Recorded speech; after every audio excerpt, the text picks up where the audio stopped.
Cela dit, alors, ces caractéristiques, il ne faut pas se leurrer. Vous allez vous rendre compte, avant cela, c'est donc le ton de la poésie. C'est le ton de la poésie. Et quand on fait la poésie, vous allez vous rendre compte justement que on focalise la plupart du temps sur ces genres de domaines. Voilà. L'appel à la nature, vous allez vous rendre compte à travers un poème célèbre tel que Le Dormeur du Val. Le Dormeur du Val d'Arthur Rimbaud parle d'un soldat couché dans la nature fraîche, l'herbe, la nature, le soleil le berce, etc. Vous voyez, indépendamment de ça, vous pouvez vous retrouver dans un décor magnifiant, n'est-ce pas? Le beau, la nature, etc. Donc, vous pouvez vous retrouver dans une expression de la solitude, du chagrin. Et Alphonse de Lamartine, en ce moment, vous dit « Un seul être vous manque et tout est dépeuplé ». Vous voyez, ces manières de parler, c'est le regret, l'absence peut-être d'un être qui pousse cet auteur à dire « Un seul être vous manque et tout est dépeuplé », etc. C'est ce qui fait que c'est le ton que vous allez le plus rencontrer, n'est-ce pas, dans la poésie, d'autant plus que il est, n'est-ce pas, voilà, l'expression,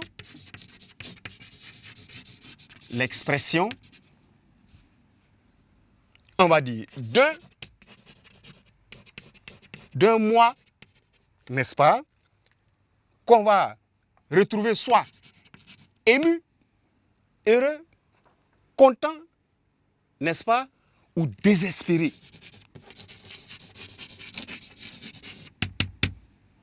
Ou d'un moi désespéré.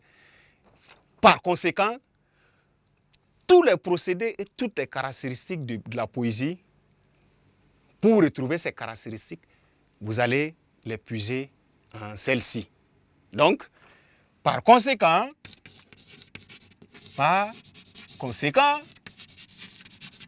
n'est-ce pas, il emprunte, le ton lyrique là emprunte les caractéristiques et procédés de la poésie en réalité.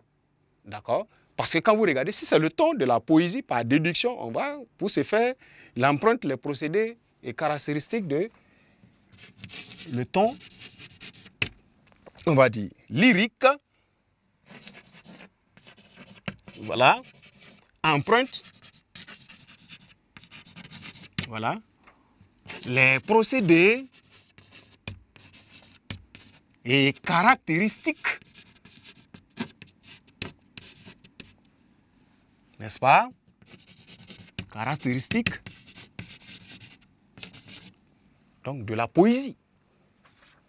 De la poésie. On marquait un arrêt.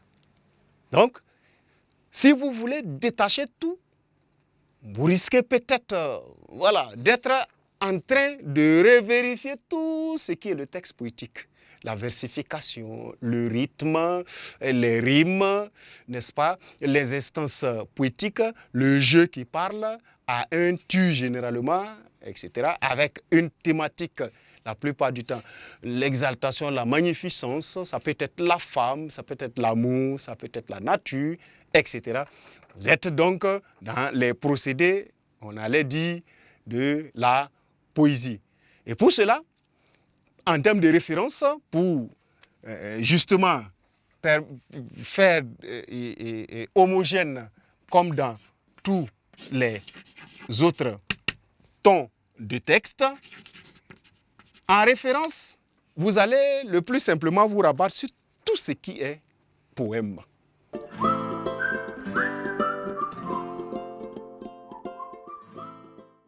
Donc, les poèmes de façon générale, voilà, les poèmes, pour ne pas dire la poésie de façon générale, d'accord, exprime le ton lyrique.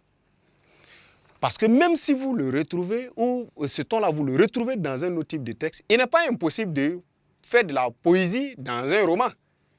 Pour ceux qui auront lu déjà L'Enfant Noir, d'accord, de Camara Lai, vous allez voir que c'est un enfant qui fait quelque part un hommage, il rend un hommage à sa maman à travers Odama, ô toi ma mère. Vous voyez, tout ce qui suit a une coloration assez poétique, mais au cœur d'un roman. Vous voyez. Donc, peu importe où il va se retrouver, l'expression, n'est-ce pas, l'exaltation du sentiment personnel est la plupart du temps détectée dans un poème. En plus des poèmes où on allait dire peut-être la poésie de façon générale, voilà, vous allez avoir, n'est-ce pas, tout ce qui est chanson, les chansons. Et faites attention, de plus en plus, c'est fréquent à l'examen. Pas interdit d'avoir une chanson comme ça qu'on donne à commenter, même plus un texte.